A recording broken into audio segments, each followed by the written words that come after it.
Thanks for coming.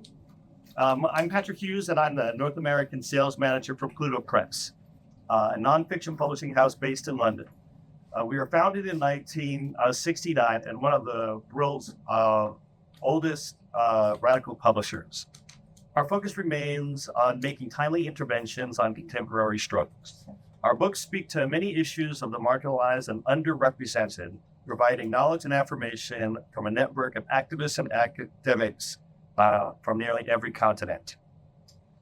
We aim to add our voice to the progressive literary community here in Las Vegas while creating opportunities for young writers and thinkers, offering access to a global audience.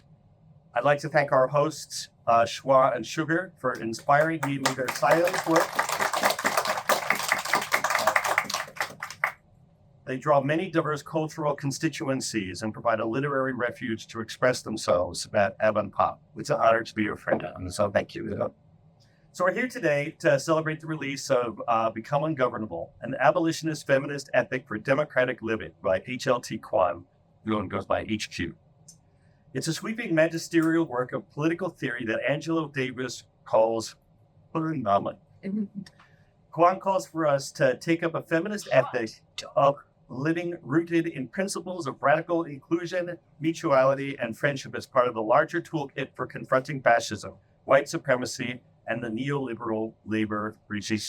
The book is part of our Black Critique series, and so up here I brought some of the other titles in the series as well as catalogs to familiarize you with some.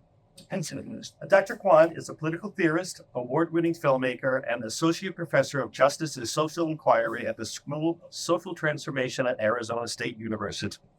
Quan is the editor of Cedric J. Robinson on Racial Capitalism, Black Internationalism, and Cultures of Resistance. Right. And joining us today are two amazing teachers, pillars of the community,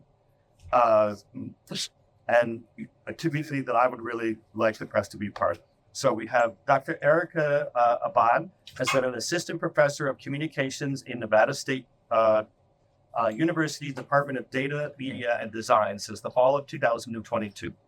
Abad's public scholarship on arts activists in Nevada has been published across outlets like Couch in the Desert, NYU Latinx Projects, Interventions, am I pronouncing that correctly? Interventions.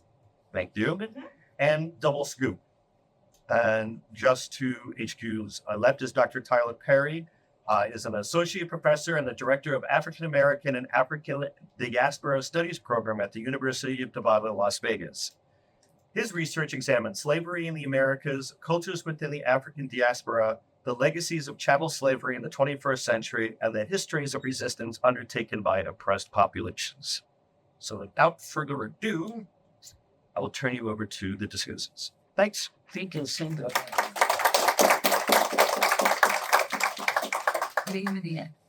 Thank you so much for being here. Thank you for joining us.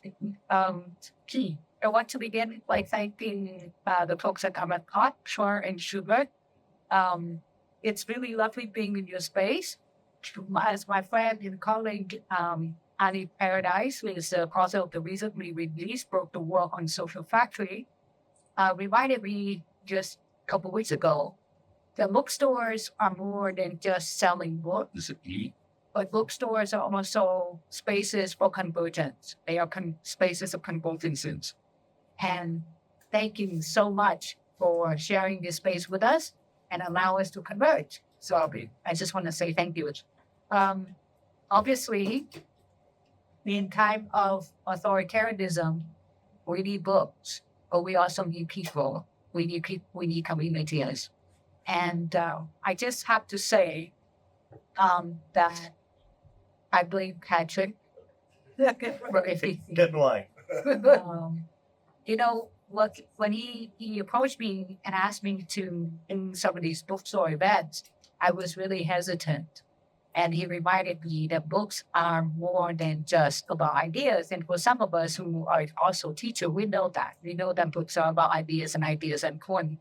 But in the times of authoritarianism and fascism that ascended, I think we really need to be in spaces and asking questions and talking about books, sometimes critically, often critically, because authoritarianism is not just about having someone tell us what to do, because sometimes that is really nice, right? I have to say.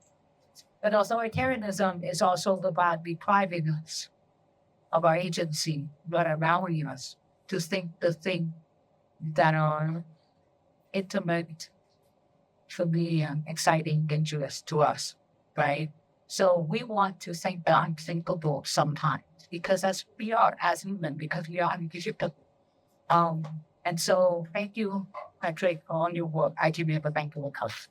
And books are also, and the reason why Patrick sold me on the idea to do this is that he reminded me that going to bookstore isn't just buying books, and books are not just about idea, but they are for community building purposes. And I count myself extraordinarily lucky and privileged to encounter these two folks who will be in conversation with me today.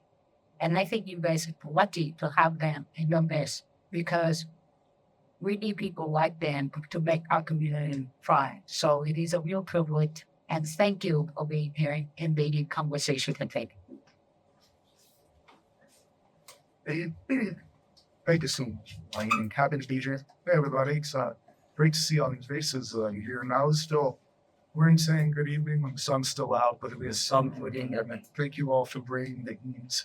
It consistently stays pretty hot here. So, I don't really have a script to go off of, but I thought that since we are in a bookstore, and my training as a grad student was in very traditional industry.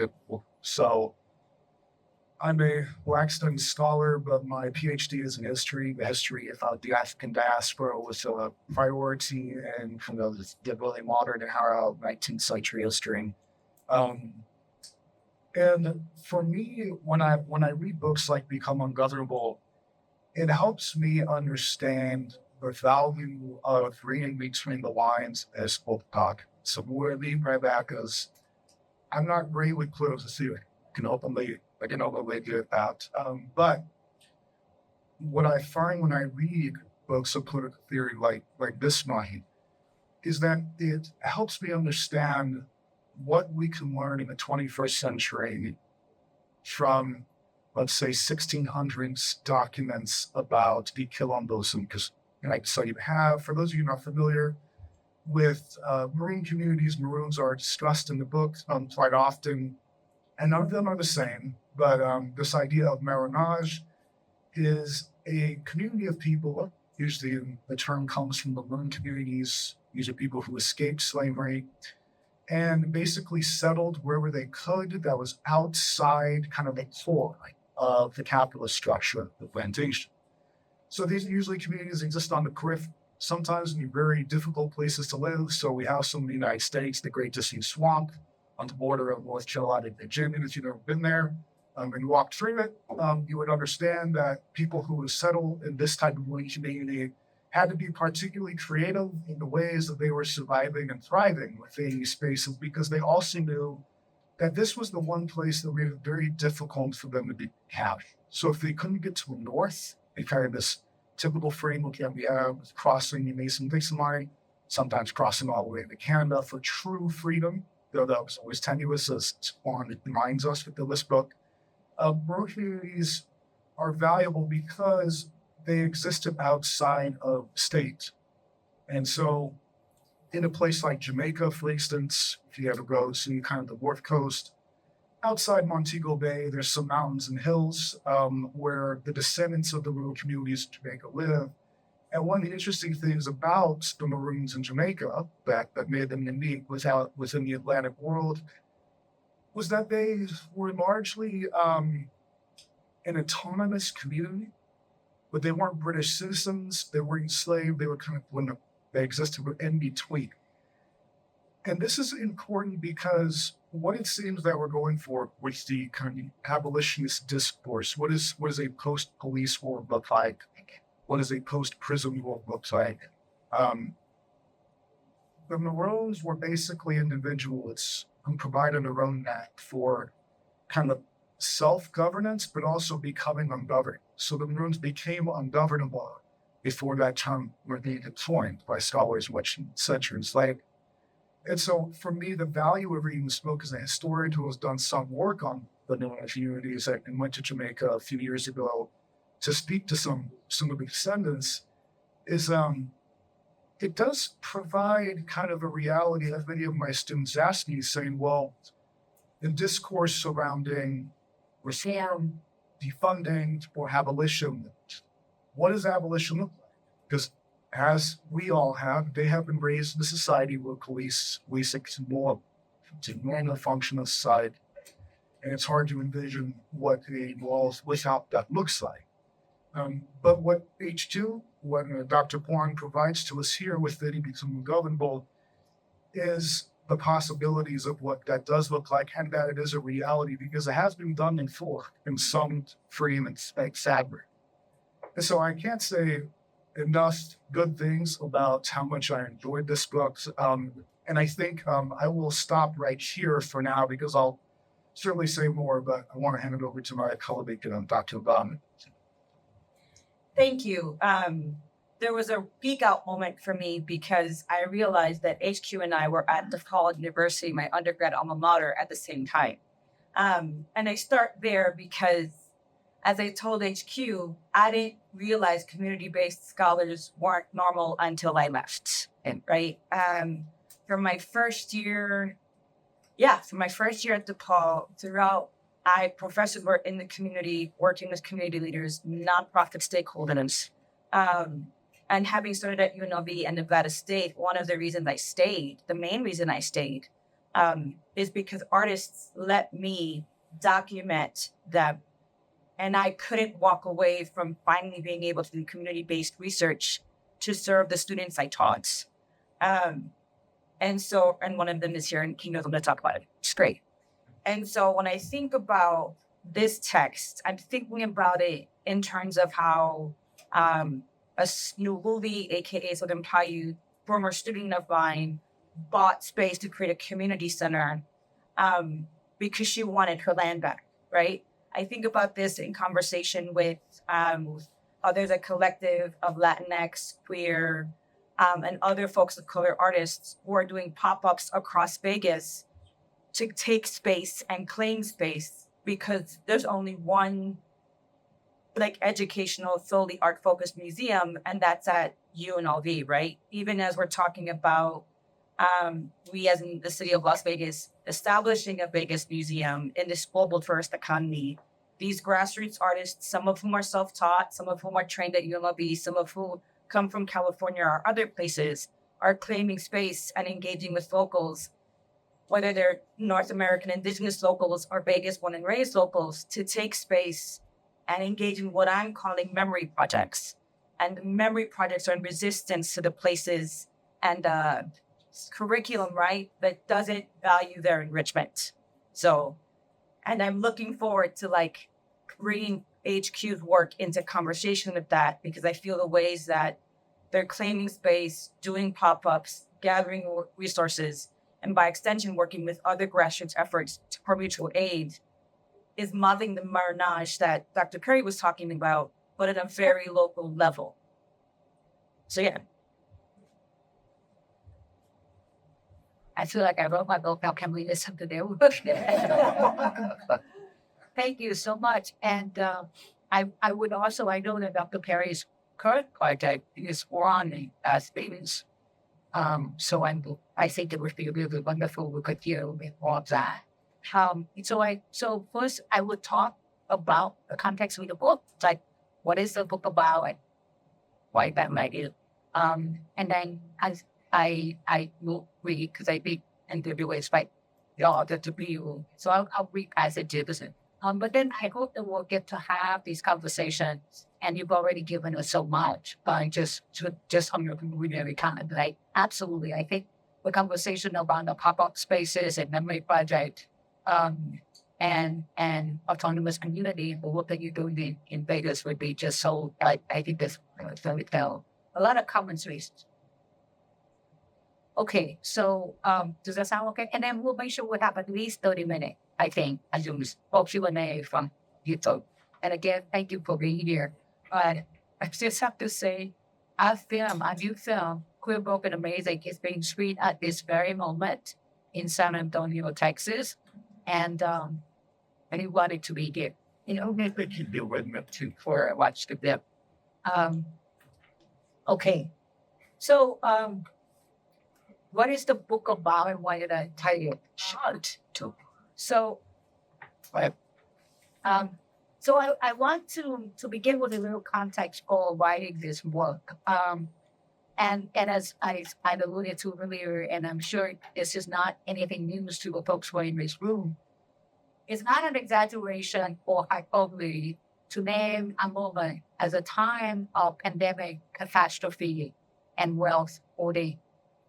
The recent reemergence of fascist and authoritarian politics in the U.S. and beyond, and if you've been looking at some of the election results in Europe this summer, you know what I'm talking about, compelled me to ask questions to revisit the long-terrorist ideas and misnomers such as freedom, democracy, and justice.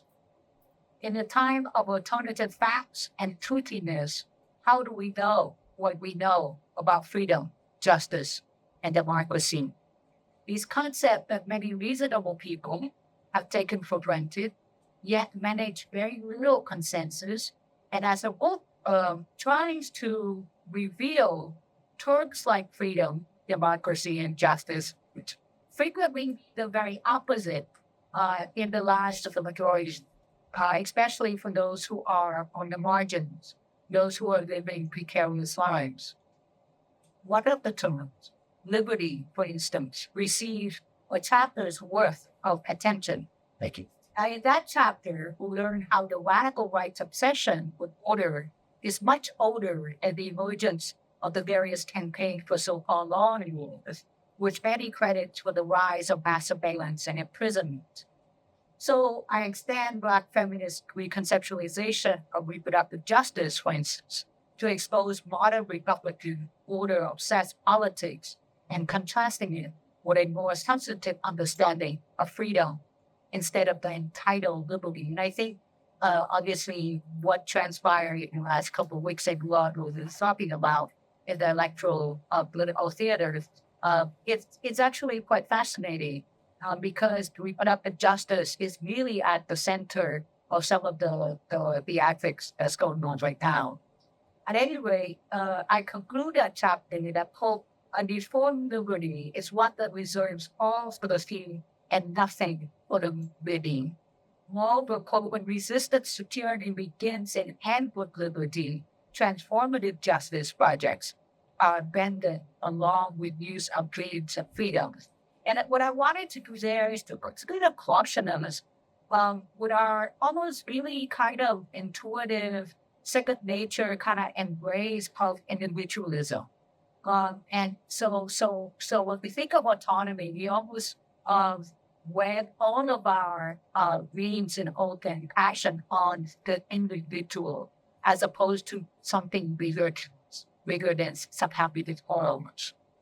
So that's one of the way the radical thought and help was. And I'm trying to kind of like, I saw that you want us to talk about radical thought, so I'm going to try to read that in.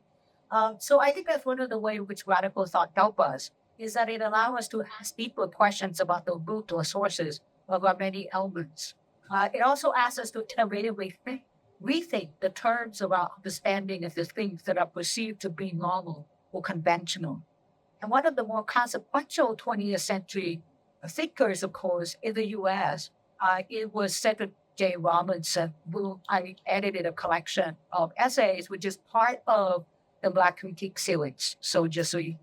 And it came out a couple of years ago. And Cedric Robinson also happened to have been my friend and mentor for many years, so it really helped in his mentorship later.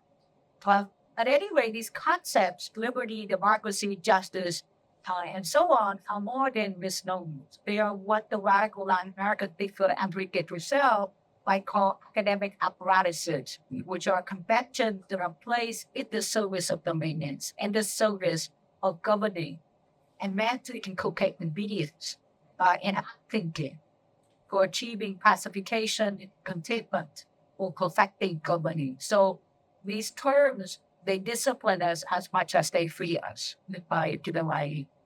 So democracy, for instance, is in reality anti-democracy.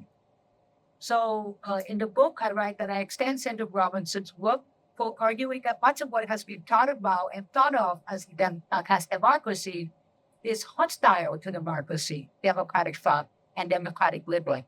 And so in those ways, democracy in practice is little more than an ideological frame or an academic apparatus, as to self-call. And I want to, at this point, read an extended passage from the book, and you will have to forgive me. This is like the fourth or the fifth reading I've done. Six full of this something part of the book, and we would ask when you get to certain age, it's harder to read in small font.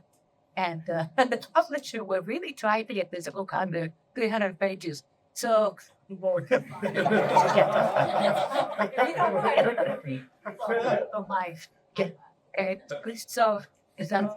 I was afraid to us, you get to some age, and even guys are still reading off.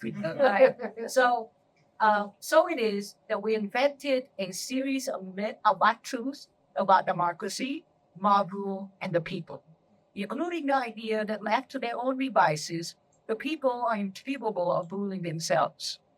If only peace and God exist outside of governing, and ruling is normed and verified through the devices of the social contract, and naturalized by the fallacious idea that individuals and communities voluntarily submit to being governed, even by those who seek their total annihilation. The domination of the ungoverned becomes the first principle of government, and domination is thus self-mastery. Oppression is bliss, and conquest is missioning. Democracy on the road to modernity, therefore, submitted itself to enlightenment and graduated to the status of anti-democracy. Not entirely unexpected, however, and just as the many of previous eras announced their presence in disturbances, the demos of our time, with misgivings and mischiefs, staged their many insurrections to not only register their displeasure, but also to provide historical verifications of alternative ontologies, different variables, words where they, not the era story, not the elite, supply their own ideologies, myths, imaginaries, and ways during democracy. So, Become Ungovernable is therefore a comprehensive study of classical, modern, contemporary political thought on governing as an ideology. And so I build on a vast body of scholarship, especially feminist and radical work. And I anchor each chapter with episodes from the long history of resistance and rebellion, some of which Dr. carried into. These are rebellions against tyranny of many forms of big and small tyrannies, from pre-Civil War American South to ancient China and contemporary protests. Part of what I wanted to do was to show the rise of mainstream democratic thought and the false promise of liberal political ideologies.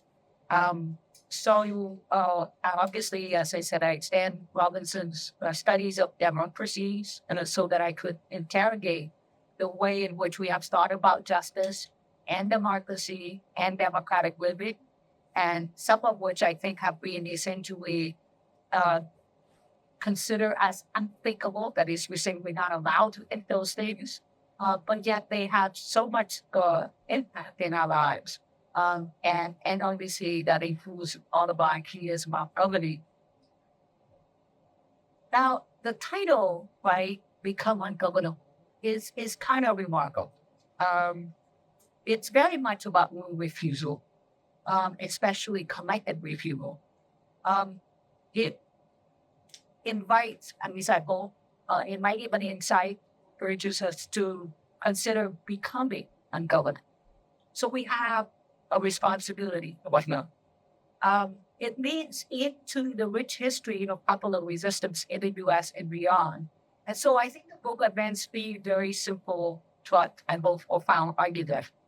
And the first is that Western democratic thought is rooted in a genealogy of anti-democratic bias and contempt, relying its claim of privilege its claim of privileging the many over the few. Chapter 3, for instance, provides an in-depth examination of Western democratic thought to reveal its anti-democratic predispositions and show how democratic living is considered unthinkable. So, in this way, I argue mainstream democratic theorization is frequently and explicitly in opposition to the idea of the many as some group that are capable of movement. Second, mainstream theories of justice. So it's not just about democracy, but it's also about justice. That mainstream theories of justice privilege the individual liberty over justice, and in so doing, exchanging substantive justice of the many for the entitled freedom of the few. So I write about the way in which we have relied so heavily on jurisprudential or legal supremacy for our notions of justice, such that the very idea of justice has been emptied out from substance. I don't think I need to persuade you too much on that point, given the recent spate of high court decisions, right? And finally, drawing from a diverse set of historical examples of rule refusal, the book insists that justice means democratic living for countering various forms of tyrannies, such as white supremacy, neoliberal labor, death by work, and violence of all forms. So I think Vegas is an interestingly, infinitely fascinating urban space. Like, I mean, the dominant labor regime here is quite different than the one I took up in the book. But I think the laborers share similar precarious living reality. That their lives are indeed on the subsistence margin, even if their hyper-processed foods are distinct from their counterparts in the weak rural elsewhere. So in part 2 of the book, I intentionally shift focus to look beyond our borders, especially to include contemporary and ancient China, for lessons, inspiration, and warnings, always a lot of warnings about governing and rule of refusal. Given the rise of techno-autocracy, which I understand some are referring to it as techno-feudalism, and if you have been watching what Elon Musk has been doing with his governing apparatus, namely his media technology, you understand how one single powerful, wealthy person with a lot of connections and this way of ordering people to do better. I think one of his retreat got 123 million in less than 40 hours that essentially rely on artificial AI-generated audio, which as a technician, that's not me. It's not hard to be. I mean, there's stuff like that. And that basically trying to, it's a deep fake of and it's really relevant. And this one now. Right, okay. So that's what techno-autocracy looks like. And on the new power that governs a lot in so many different ways. So I thought it would be appropriate to look to the folks who are laboring to sustain that infrastructure and tools that sustain the particular governing regime, the techno-autocracy. So that's why I went beyond the border a little bit. So I explore, for instance, the Foxconn jumper phenomena. These are suicides by tech workers at Foxconn plants, which are some of the largest manufacturing plants in the world, inside the People's Republic of China, to explore rule refusal, like what does ungoverned work look like? Rule refusal within the new labor regime. So here's an excerpt of that section. If the first decade of the 21st century was marked by mass suicides of farmers in the global south, accompanied by evictions and foreclosures in the global north, due to financial liberalization and debt entrapment, then the following decades rash of suicide by Chinese tech workers at Foxconn, the world's largest electronic manufacturer and an important part of the Apple empire, marks the disconnect between the brutality and seediness of labor and the fetishization of the new techno aristocracy and its fantasy of augmented humanism. The exuberant anticipation of an enthusiasm for Apple's ex-shiny object is emblematic of this troubling development. Regardless of whatever the next fetish object might be, more than likely it will be rich both the financial and techno press, ensuring Apple's ever-escalating stock prices to continue. So I would eventually add up going back to the United States and look at the contemporary movement and protest. So the book is really a slow focus on the refusal to be governed, allowing me to reach into archives of peasants and slave rebellion, so contemporary work stoppages in Chinese manufacturing plant and BLM mass mobilizations to make the case for grounding new feminist ethical care and liberation, grounded in the logic of solidarity, as well as the intimacy and metaphysics of friendship, instead of rule, governing, and wealth hoarding. I have some outside of content. 30 minutes. 30 minutes. So I'll wrap this up. Yeah. And then we can get going. I want to say that there is there as both as a filmmaker and as a researcher, as a scholar, traditional scholar, I have encountered so many people and community organizations for the last 30 years or so. And my fieldwork in Scotland, traditional scholarship, sit at the intersection of movement studies and radical theorization. But it is the communities and the people that enliven and raise many questions for me. I've had the privilege of being a fly in the wall of many movements and debates and eavesdrop on conversations with deep theoretical insight. So I think ordinary people actually can provide very profound theoretical insight, which is why I always urge my graduate students and undergraduate students to go big into the living archives, just the historical archives. So I want to end by telling you this story about how I ended up writing this book. So I had encountered this little book because, and it's called Sylvia the Boy. This is one of the person I wrote about it. It was a biography. It's a small little book. And it's a biography recorded by a doctor by the name of C.W. Larison and edited by Jared Lomdell.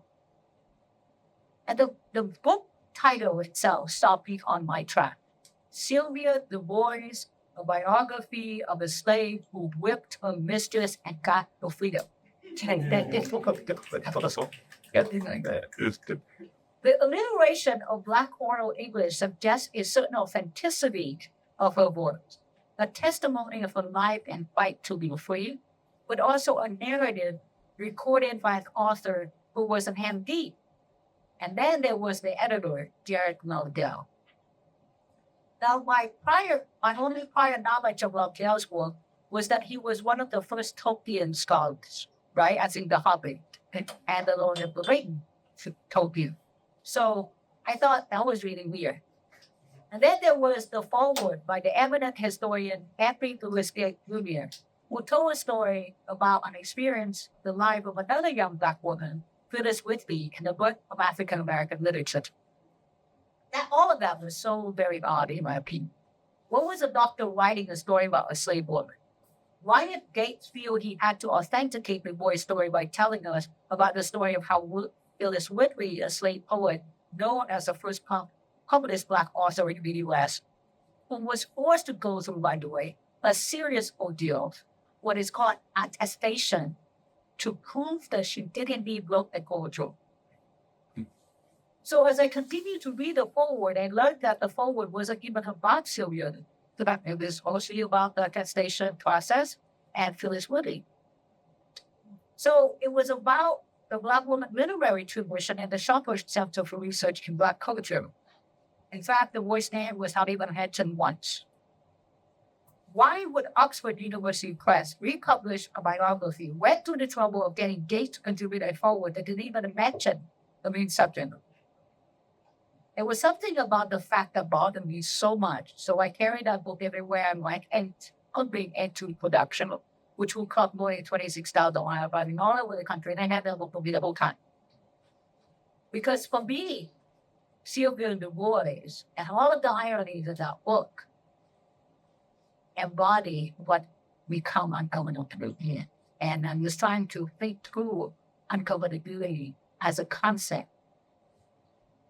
Obviously, there is not this insignificant fact that Du Bois won her freedom by making herself ungovernable to the enslaved, and that she lived a really, really long life. She lived possibly over 100 years old, right?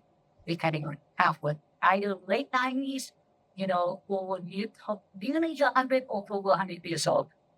So when I read across the book the first time, I have been thinking about ungovernability as a concept and how so-called serious political scientists and theorists don't take ungovernability seriously as a concept. Then again, they also don't take the people rule to be meaningful when they theorize democracy. They don't take that very seriously at all. In fact, sometimes to consider the many is already to consider the unthinking. I wanted to take Sylvia Du Bois seriously.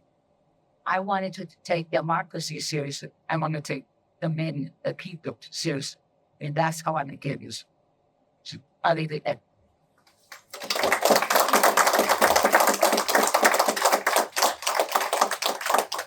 Those wonderful. Thank you. And what does Quan, I really want to center my work when we're talking about this, but just as I'm married, bringing into us like Christy Blind as well. It's great.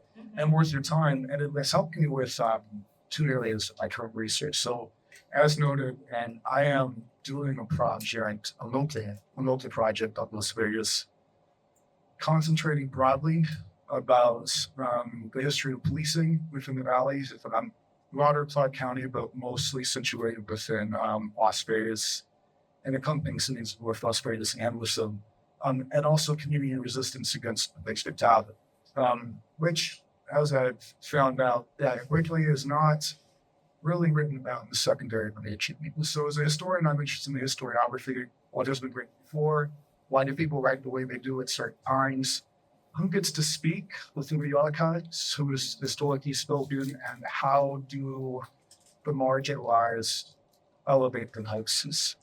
Very famous quote by Martin Luther King Jr. that became, I think, popularized on the internet about 4 years ago. Riot is the language of you and hurry.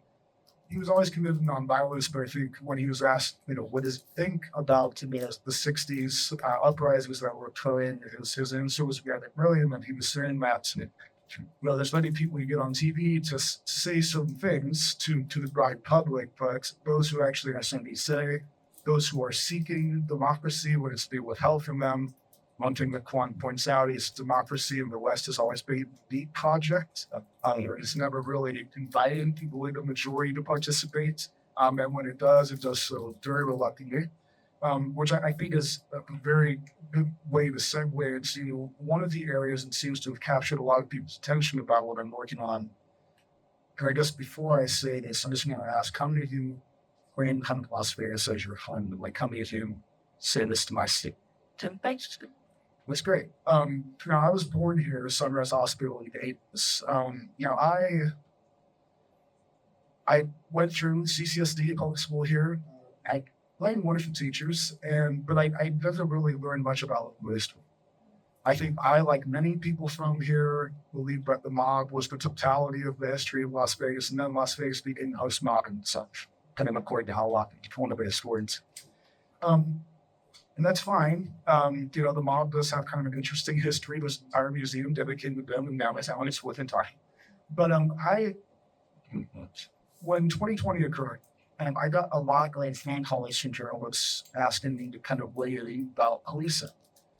As a historian of the 19th century, I could talk about law enforcement, carcerality broadly. I had read relevant works on policing from some of my historian friends. But it seemed that a lot of people were interested in these local questions. What has happened here in Las Vegas? Was Las Vegas different than the rest of the country, or does it showcase civil rights? Las Vegas bills itself as a whole unique place where people come here to live out kind of fairness and applause. One thing I find is that many of the events that occur, besides ungovernability, actually do relate to many of the aspects of the city's history. And Quan's book has been very helpful in conceptualizing the 1969 uprising Las Vegas was usually called the West Stage Ring.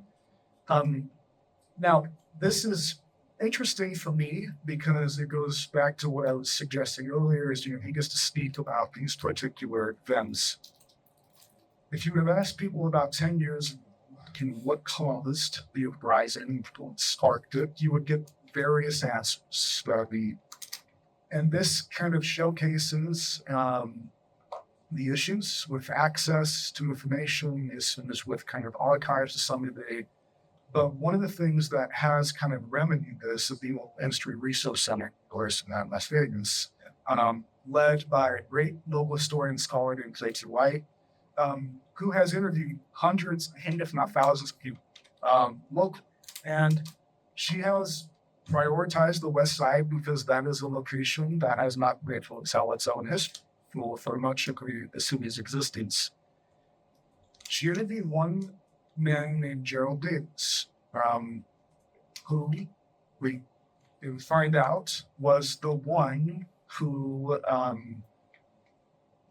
wouldn't say he started it, but he was involved in what happened to start the uprising in 1969 in West Las Vegas. And I will be brief because I don't want to go on too much of this. I'm happy to do events if any want to be figured out that, and certainly contact me, happy to talk about this.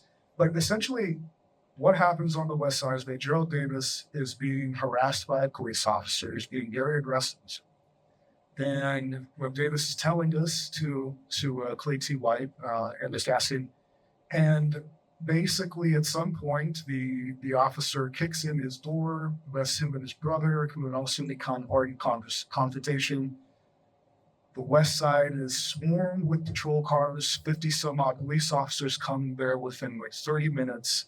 And the community by this point sees what's happening. Young black man, about 20 years old, is being arrested by the police, and it was obvious he had not only done anything, really had mouthed off a little bit, told the police officer to leave him alone, but that was about the extent. And so the state agent is coming in, arresting somebody, mysterious charge, community gets involved. Young people in particular who were set up with this basically begin to war dance. So the short version of a much longer story is that for about 3 days, West Las Vegas is more or less an uprising. Buildings are burning with Molotov cocktails, are thrown in police cars, the police cordon off the area. So if you are not familiar with the West Side, it's about 40 block radius, literally west of the railroad tracks, which is where it's made from downtown. And so if whenever you know near downtown, you're actually not too far from the historic West Side. This is the only place that people with African descent could live up until 1960 and really extending into 1970. It was a majority black area, and it was intentionally conceived that way by nearly the 30s, which I won't get to. But the West Side is basically the core, and for many African Americans, the heart of black Australians. And so 1969, we know what's happening. The Criminal Commission report had come out by this point. Uprisings occurred in cities all throughout the country, and Las Vegas mirrored that. Why was there an uprising? Well, certainly, Davis's confrontation with an officer sparked this. But reports later noted it was kind of a similar intention, not just with law enforcement, though police brutality was high on the list of problems within the West Side, but it was disproportionately high unemployment for young black men. It was the lack of infrastructure on the West Side compared to other parts of Las Vegas. And by the late 60s, Las Vegas was becoming a national destination for people. But literally west of the railroad tracks, it looked very different than downtown or the Strip as they were being developed into resorts. And so one of the things I find interesting is when I first read that interview, and it seemed to answer a lot of questions that I had. And I began to just wonder why it was left out. And I don't think, it's nothing against Das's stories. I think they intentionally did. It's just that it wasn't really something that was discussed. I certainly had never heard about it, and that was the war in the HTM. And what I found out is that a lot of people, I was actually talking to a documentarian. I was part of this documentary on the west side of Las Vegas. And he said, I need somebody to talk about what happened in 1969. Can you do that? I'm like, it just so happens I'm studying this. And as he and I exchanged some information, he says, I'm really glad that you told me this because I've been asking people, and even those who were kind of alive back then just couldn't remember exactly what happened. And here's my ultimate point, which relates back to Quan's book, Becoming Liberate. So my own conception, what seems to happen is that the state gets involved. So because the state has an interest in calling the otherwise. And they make a lot of kind of spurious promises. Okay, yeah, well, let's have a meeting. Let's talk. And this is exactly what kind of the mayor is suggesting. Let's just talk. Let's talk about this. He says, well, we're going to study what happens. We'll throw a few bones here and there. But we'll try some investments. And that seems to have worked to the point to where not much changes on the west side. But no one talks about what actually happened on the west side in October with 1960. And so you actually have, when you read some of the comments of the young men and women that were involved within this uprising, is they were very much inspired by kind of Black revolutionary thought. There was going to be popularity within their village in the 1960s. But the state comes in and tries to placate. And usually what happens is they invite the older members of the community to try to get it. And it's not to say the older members of the community didn't have a vested interest in improving things. It's just from their perspective, one of the things that they were often suggesting was, well, we just need Black capitalism in the West Side. It'll change everything. And so that was kind of the mentality. There was a generational divide. And the priority from the state, the municipality, the mayor, was that, we need that. We want that. We don't want the revolutionaries. We do discard. And it seems to have worked not just in that there were really no tangible changes to West Side infrastructure, but people just forgot when it ever happened, except for those that lived it and were still alive long enough in the 21st century to tell their stories. And so I'm looking forward to integrating a lot of this work about becoming governable as to how that helps us understand these pieces of the city's history that become lost. And I think for delinquents, so flat out into month.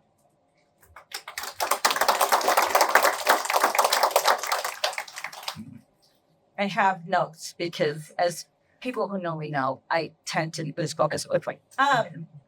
And so, as I'm thinking about Dr. Parry's reflection on police, and then HQ's reflection on the academic apparatus, rural usward type of feudalism, I always wanted to connect it to First Nations folks and remember the land I'm on, right? So when you're talking about Foxconn, when I was reading it, I was thinking about how right now in Mexico, and forgive me because I didn't read it right before I got here, and I tried to pull out my phone. Indigenous communities don't want the uranium exports to travel through their nation, right? At the same time, Nevadan First Nation communities have been struggling with the mining of uranium and other natural resources at the detriment of their communities. And so, right, what's going on globally is happening locally, and oftentimes we don't know, much like the Standing Rock, until there's mass protest and folks take to social media, like we do, to have conversations. And so, and I make that connection because when I'm thinking about family projects and memory projects, I'm thinking about my students tell me these things, and then I do more research, and then I follow the correct Instagram things when I'm on the Instagram so that I'm better informed.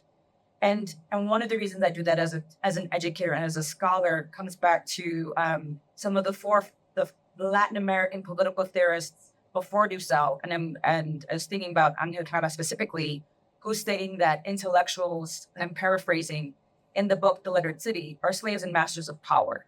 And right now, right, when there's concerns about, when faculty are concerned about academic freedom, student support service offices who are catering to what some of us call the new majority are are debating whether or not to rename, to dissolve, right?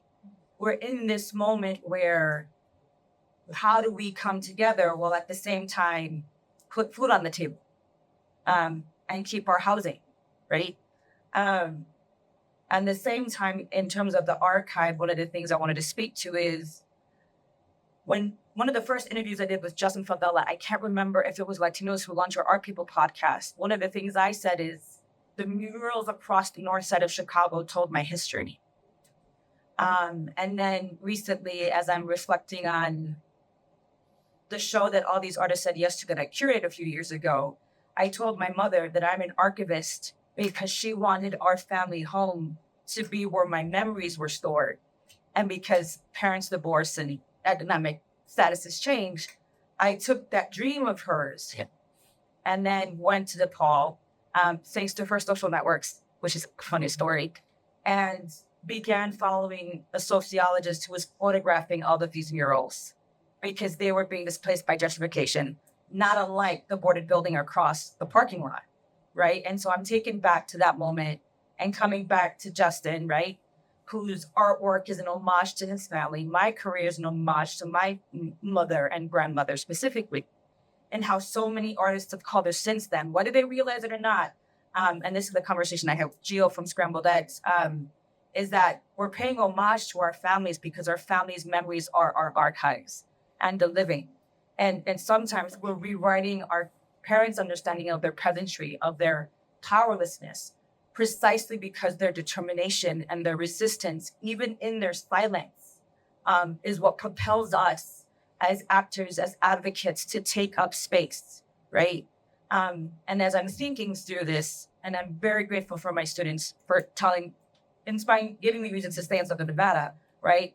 It's also this project of like thinking about the history of Black Vegas. When I went to Left of Center Gallery, because my good friend Bone took me, looking at these papers of an architect whose name I forget, who helped build Vegas, but because of Jim Crow couldn't go into someone just filming, right?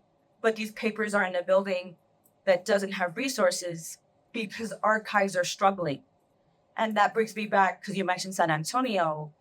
I was in Texas about 2 months ago, and I was talking to an archivist about the toll of these politically repressive anti-DEI efforts and the role of holding our memories and our histories, and how community stakeholders in Texas are like, are you going to protect our histories or not under this politically repressive regime?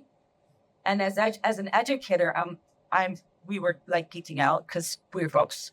And I was also thinking through, how is that going to affect what's happening in Nevada? How is that going to affect what's happening in other places?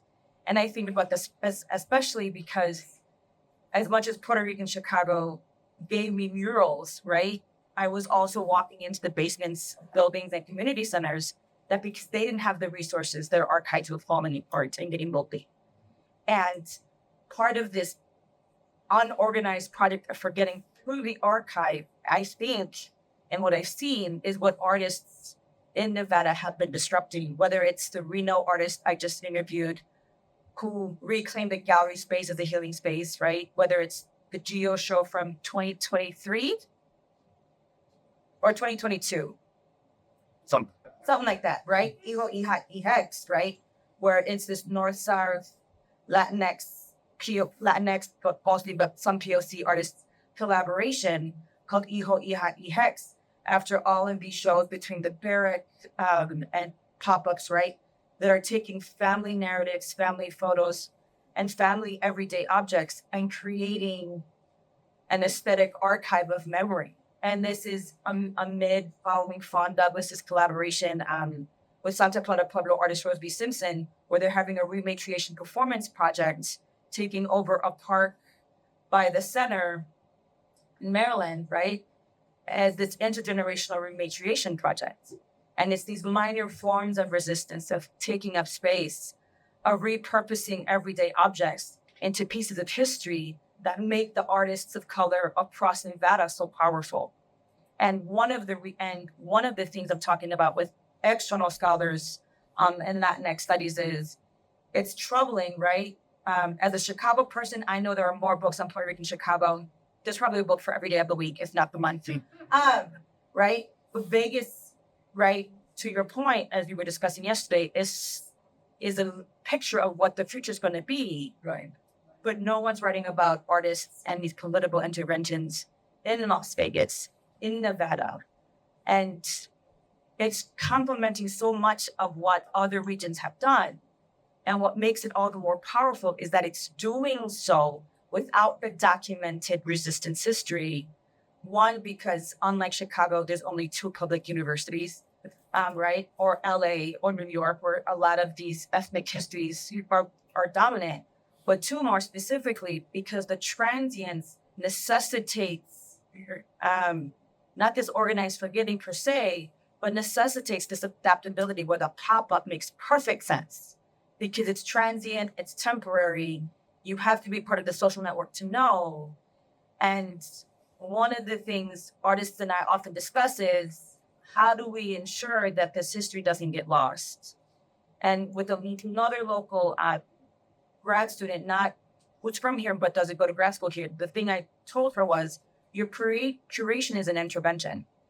And it's an intervention because she curated an art show around a local activist, Quan, and she brought all of these artists and invited them to create pieces in response to this piece, right? And she's an interventionist because she's bringing multi-ethnic artists into conversation with each other about memory and taking up space and identity, all the while, right? She's doing so, bringing self-taught and formally trained artists into conversation at a time when, as much as the art world, like prominent museums like Whitney, are increasing their diversity, there's primary focus on formally trained.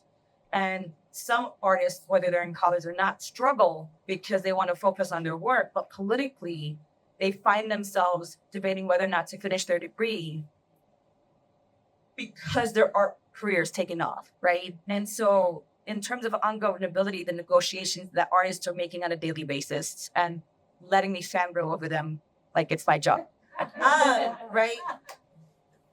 Create these interventions and these memory projects, oftentimes, right, as first-gen students, in honoring that resilience and that struggle. And I'm geek out all the time because sometimes they don't know the power of what they're doing. And then because I'm from Chicago and I've lived across the country, I can put them into conversations of other interventionists that are more prominent and more well-known, precisely because those regions are more often discussed. And then they kind of get it. And then I'm like, I'll wait till I write the book. And it'll go, is the short answer. So yeah, and it's funny because I tell some of them, I'm like, I'm writing about you because I feel like U.S.-based African-American artists need to write about themselves. And then what's the other one? And then Indigenous artists should be written about by Indigenous folks within this greater continent.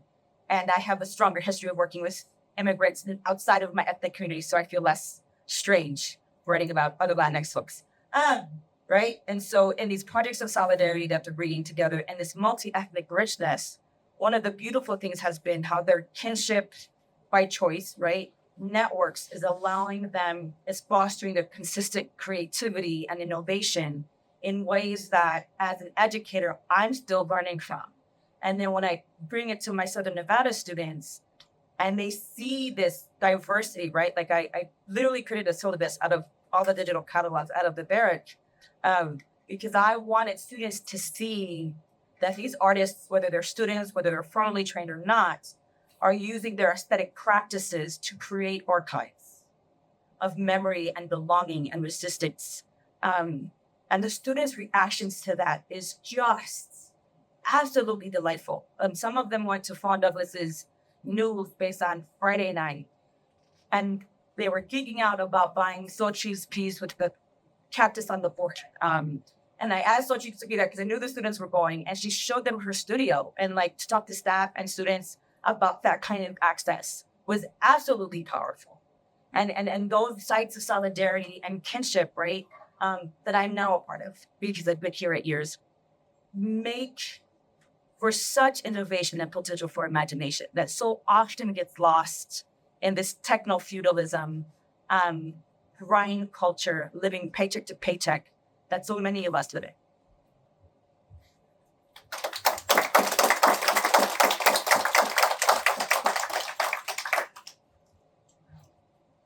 have so many questions for me. I will. Well, I just have to say, I think Vegas is so interesting, right? Because it is really is a space of embodied speculative finance, right? Okay. Like pure speculation. And the human comes in this labor regime where, and so we see people live paycheck to paycheck, even half a paycheck. Because so much of legacy political economy is dependent on that service industry, the federal minimum wage for people who earn money from tips is not even prison wage. I mean, I've been going inside at a federal prison for 18 years, and also a state prison for 7. I stopped them. I couldn't go into it in the price of too much of my time. But for a while, we need going to the state prison as well. And, some prisoners inside make more money than folks who earn the minimum wage for individuals. That's the economy to Vegas, right? And to the extent that we have both the anti-police, so more legible resistance. So we see the anti-state resistance. But we also see the kind of autonomous community regeneration, including land back movement. And then we see that in carbon community projects. Though, but that's what become ungovernable look like. That's what ungovernable spaces look like. They look like resistance in prison, but they also look like this wall. I'm learning the history of this space is just incredible, right? So you have like this Bookstore, but then now they are going to grow ungovernable housing on top of. But I think that people will continue to move it and live with it and move against it. So I can't wait to read both computer. By way of my portion of this, and then we can open up for conversations and questions. We can ask each other questions. You can ask this question. I want to say something about abolition feminism, since that is the subtitle of the book. And since I did have, I didn't think to my can't find the passage if I add that. So I've got to struggle with the very simple print. And felt that they needed that. In movements for justice are insurgent social pedagogy.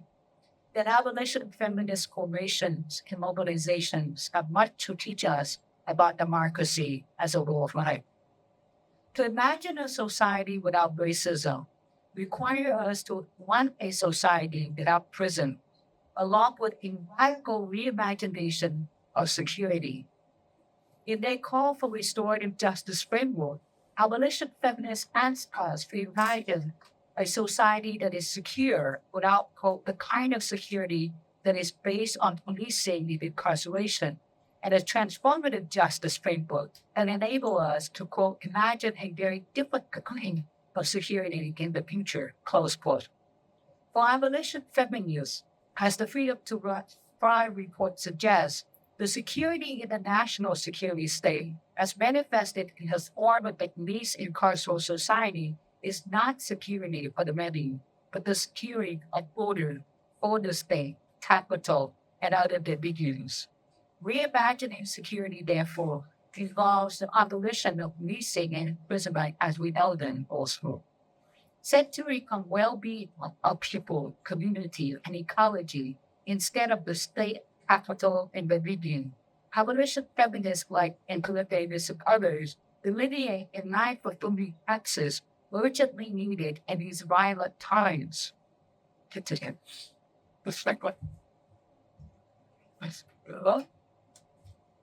Please, that date somewhere. There we go. Precisely because abolition feminism has framed by radical black queer analytics insists on a comprehensive, multimodal, and intergenerational approach to contest, improvise, and transform the very meanings of what it means to have safety and security. It is futurist, constituting one of the biggest threats to the state and its allies. It needs to be reiterated, however, that abolition feminism, like its intersectional analytics, was seated and remains grounded in movement and mobilization for justice, including the just future. Thus, unlike liberal progressivism endemic to modern discourses for transformation, abolition feminism's transgressive commitment to just future is steadfastly tied up in today's past and present injustices. Their fights against injustice are here and now, and tango in collective action in scholarship. They assuredly expose nominal political common sensibility as fraudulent and deadly. As we have learned, a sole feature of a democratic society such as freedom of speech, association, and protest are not inalienable rights, but reserve entitlements for friends of the state and capital or the few who can afford to litigate after the fact. The preservations which neoliberal government sought to systematically below the rights, privilege, and opportunities afforded is advantages proved, emerges not as a socio-material consequence of ad-hoc politics or politicking. Instead, it is the logical consequence of a system that treats domestic and international stability as a prima-facie national achievement, while democratic living becomes the public enemy of economic expansion and, if you will, unthinkable.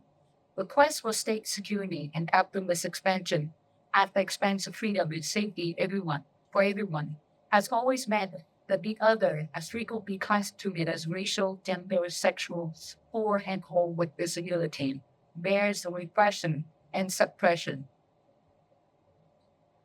As a number of feminist scholars sampled in this work have pointed out, the very presence in public spaces sometimes is enough for many, especially Black people, to be marked as dangerous and a threat, warranting countless war arsenals seeking to remove them and eradicate their communities from the landscape. And so, in many ways, as I said before, this book is a love letter to politics and critical scholarship. I think reading and writing books are one of the most important first steps in our collective resistance against fascism. I was intentional about citing as many books as I could manage. The notes and reference section of this book is initially nearly a third of the book. Notations and references are important because I wanted the book to be opened up for further interrogation, for reading, contemplation. And as I talk to you about my fascination with the little book that can get the whole story, Syrian Boys, I think about her, and I think about the many women and men, the communities and formations I have had the privilege of encountering in my film work and my research, who have done extraordinary things, and they often don't conform to the ordinary things. People like Salaria Keir, who fought fascism before being an anti-fascist was okay, and who understood very clearly that fascism was Jim Crow apartheid. People like Yuri Kochiyama, who experienced incarceration in the U.S. Japanese internment camps, whose father died of a broken heart after the FBI targeted him as an alleged spy, who grew up and inspired a generation of young people for her work, building alliances, communities, and her friendships with many radicals, especially with political prisoners. And a woman who invented an entire language that lasted possibly more than a millennium, so they could communicate with each other about their lives and fights in pure China. And of course, about the radical Black woman feminists who in contemporary United States of America were insisting that we must rethink everything, especially concepts like freedom, democracy, justice, and especially safety, security, and livability, and do and redo things so that all of us, not only the three of us, could survive and thrive. If the book succeeds, I don't know that it will succeed, but if it did, I like to think that Become Ungovernable is a modest attempt to retell some of these stories and the lessons we could learn so that we could survive and thrive, not as solitary individuals, but as siblings and friends as part of the larger social factories, as communities and world and planets. So thank you.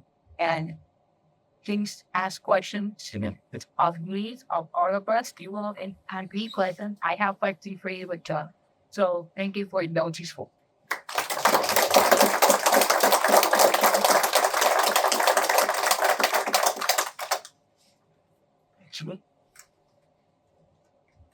It's like it's time. One of the things that I have noticed is that you mentioned this in last year, maybe to elaborate on the one of the things you say is like, this is not a book about anarchy. Yep. And so for the curious student who's looking at these ideas of, communities or people that become ungovernable, what is the distinction of being ungovernable but not being anarchist? That's a very good question. That's a very good question. I have been accused. It's been rumors. I have tendencies. But I think what I try to differentiate and Cedric Robinson is a book called The Terms of Order. He's made a book last page actually on the critique of Western anarchism. We have book recycle on of it. But to make the long story short, what he argued is that anarchism was too wedded to Western genealogy, particularly and ideational, too wedded to the idea of the critical, which meant that in the process it naturalized the state, and because the state is a political project, and so anarchism barely call for a different order, but not necessarily. So it's a critique of a particular form of order. In this case, it's a bourgeois capitalist order, but it isn't entirely against order. And what I was trying to involve is precisely not a English mistake, because becoming ungovernable isn't just, and James Scott done a lot of work on the art of becoming ungovernable.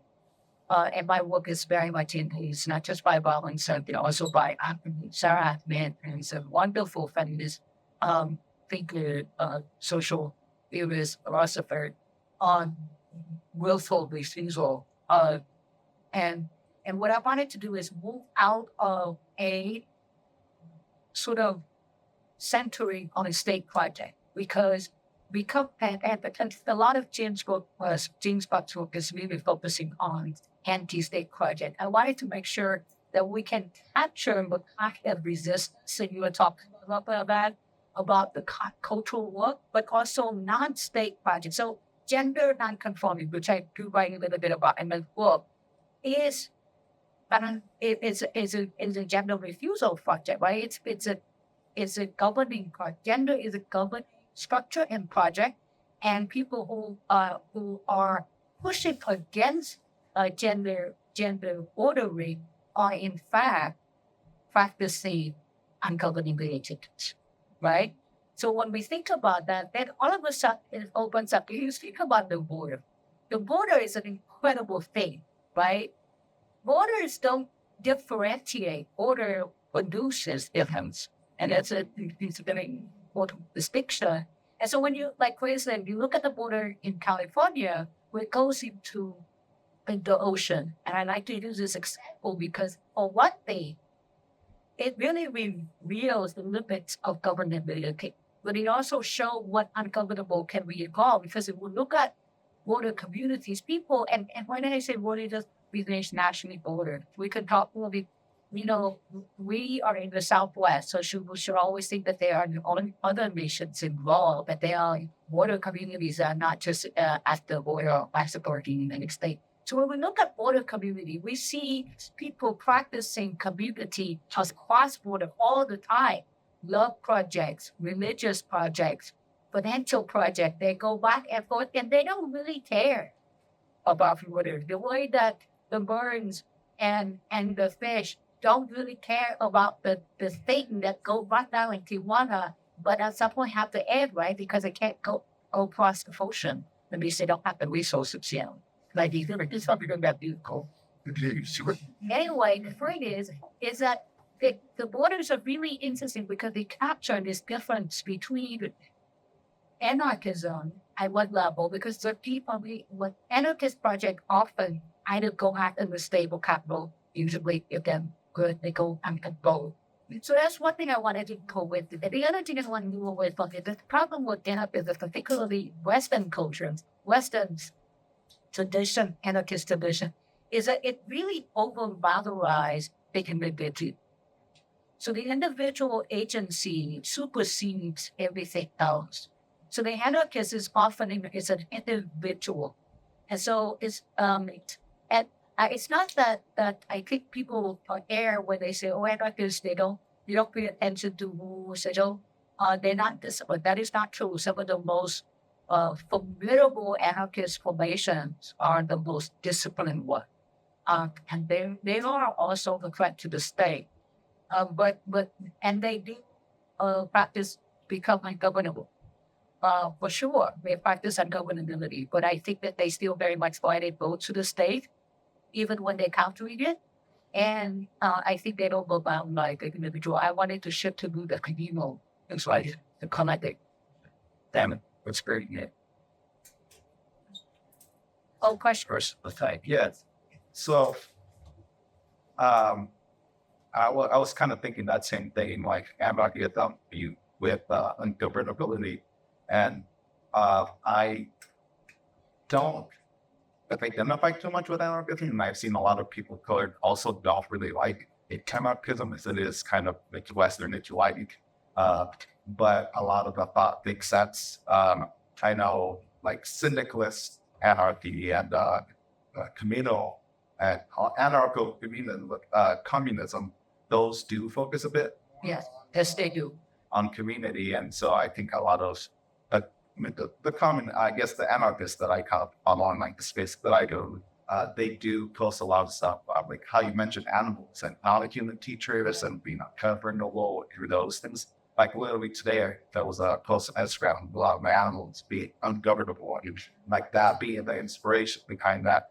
You talk a little bit about like how we could learn from now, looking at then kind of tying ourselves to the land instead of tying ourselves to like our individual identities. I think a lot of folks are doing that, who are doing that in the community. I think artists are some and cultural workers are some of the best and teachers at showing us how we become ungovernable later in the state. This is why, fascist regime, the censorship on a very close project. I mean, it's not incidental that there is a multi-billion-dollar campaign and censorship going on in this country right now. Literally pulling books off of bookshelves, weight replaceable teachers and being told they're going to say certain words and so on and so forth. So it's important to understand that Western anarchist tradition is only one tradition, fair ongoing traditions of anarchism. So in the book, I tried to briefly wrote about and the early anarchist kind of tradition, but they're apolitical anarchist tradition. So that's the first reason why I wanted to move away from political projects, because there are refusable projects that are not political, and we don't all want to always wait ourselves to the state to be political as our only dimension in life. We are very complex in that we have multiple dimensions. So that's why cultural work is really interesting to me, because they also often are not necessarily political. So the Taoist tradition, they have an anarchic tradition. If we look to, so Robinson looked to the Tonga people. So there's African, there's Black anarchism. People are writing about them as well. So there are robust, and there's this wonderful book that came out like 10 years ago. We should check it out, on decolonizing anarchism. And it's about anarchism in South Asia, particularly India, and how that very much makes up to the decolonization movement. So there's a lot out there of, and I think yes, if we move away from the state and if we don't allow the state to dictate any sensibility, can we reshift our focus from the individual and look at something that beyond trust? Also, I think the folks who are doing indigenous justice right now, planetary justice, they have a lot to test about learning of other species. This is why the radical black feminist coalition countries are so big. They are referring to it not just as a theory, but and they're telling us to think about our community. They're also like ecology. So when we think about ecology, we can also move to planet as well. So yes, we have a lot to work on. A lot of sources. So plant, animals, geography. I have a response. And also a question for you. So a couple of the scholars when you talk about learning from plants, I'm thinking and I was geeking out when Fawn brought she had the first documented indigenous centric art show. Took a grad student to organize that in UNLV. There's a lot I'm saying without saying it. And Fawn knows this. Right? Because we were geeking out about brain sweetgrass. Because Kimmerer is talking about what we can handle. By extension, Alexis Pauline Gumbs is complementing that conversation through an Afro-Caribbean feminist lens in Undrowned. It's good. Yeah. Those may be resources in terms of books, right? And I think Gum's Home podcast is the short version.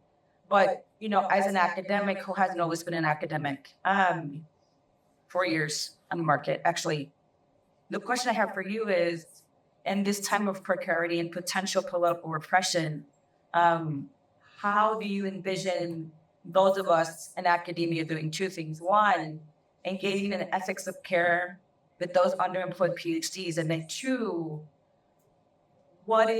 how do you envision our role with those outside of the ivory tower or the university on a hill, if you will, engaging in this ethics of care beyond the walls and the confines, and I would argue some even protections on formalized academic institutions? Thank you for that. Yes, I think. I mean, this is a dangerous time to be at the university. I'm not going to lie. But it is a dangerous time to be. But I think they need to understand that, right? Like, it's not okay to have 1,000 people maybe speak English. But when it's 90, 100, 80 in Phoenix, it's not okay. So it's really dangerous. But it's also really dangerous to be split number. Especially we're looking at raising $100,000 at the income. That's what I mean by being financially entrapped. It's extraordinary because what we are being asked is to mortgage our future. We're being asked to mortgage our livability. You're being asked to give up thinking. And we draw, because it's a wonderful extraordinary, amazing social theorist from Canada. They may be nightmares. Well, even the reason that's we've been writing about dangerous thinking, right? And the way in which next country, we are both professors and students have been pressured to not think at all. In the preface of the book, I wrote about really the importance of that we have an obligation to write against fascism. I think what you are also talking about is not just ideas, not just speaking, not just writing, but how do we practice and how do we get. I think that we actually organize at the university across resistance. So faculty have to work with students, work with custodial staff, and so forth. I always ask my students to imagine the people who are not in the room when they're in the class. And they come in, they expect the natural wake to be clean. Then I ask them, can you take the people to? how come the cutting them are not tarnished? Because, you know, these folks are working not with at night. Well, very little security, right? So I think we need part of overnight. We have to pay attention to labor necessity. I really do. I think the university is an honest space. I think we need to break down this, like, I don't think the university has to answer you. As a filmmaker, and I should say my co-director, co-producer, and partner in the Crown this year. Oh, sorry, you're missing out the film festival of Sun. Yeah. But you know, we interview all the time for a document to go back. You know, we asked the over 250. Over 250, sorry. And we asked them to tell us what economic justice means. And they produce so much amazing insight, and not just like anecdotal, but there is some analytic questions. So I think that the university doesn't have a monopoly on view or this thing. I think we need to say that it is a dangerous place to be in the university. And precisely so, we need to be working with ourselves and with folks outside the university. We need to be working with what's hard. As leaders, and if our and consultant. Yes. So this one can really be for the full panel. And Dr. Parry, you mentioned the room societies, and room societies as a sort of communal separatist groups of people. How do you think in 2024 we could sort of bring that energy nowadays? Do you think that how far do you think communes would bring us nowadays? Basically, what's the potential there? Yeah, we could. I'll be brief. Okay. Right. Great question. So the short answer is that there's great books, a leading currently by a geographer and then Celeste Winston called "How to Lose the Animals." Oh, and You know, okay. So some people are familiar with that book. The title comes from kind of this community in South Carolina of kind of black bootleggers. They were called before the renegades. And they have these tactics to how to lose what happens in their tracks, which comes from extension of slavery in the 19th century. Now, the basis of that book, I think, is Winston was actually going for kind of this model of what does Melonage look like in the 21st century? We have to look at it as a very historical phenomenon, right? Like it just, slavery ends, it discontinues. And to some degree that was true, but it's only because we have applied the term right enough. And what she found within that particular work is that there were communities of Black people, particularly in counties throughout Maryland, where they basically lived at least semi-autonomous lives for the state. Sometimes that was intentional because Jim Crow had kind of marginalized the community outside the outskirts of kind of the state's infrastructure.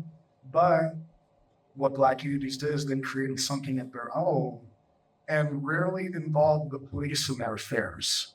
Right? And so it wasn't that they had necessarily the artillery to challenge, right? It's just that the state kind of went there because no one asked them. So now, what happens in these communities is state intervention comes under this process of moving money and develop, right? And so the idea is that this is pitched in these communities saying, well, we're going to build houses, we're going to build affordable housing, we're going to build a road that connects you to a highway, things like that. Some of the communities says, well, that sounds great. So we want others to say, well, we're going to lose what we have if we evolve ourselves.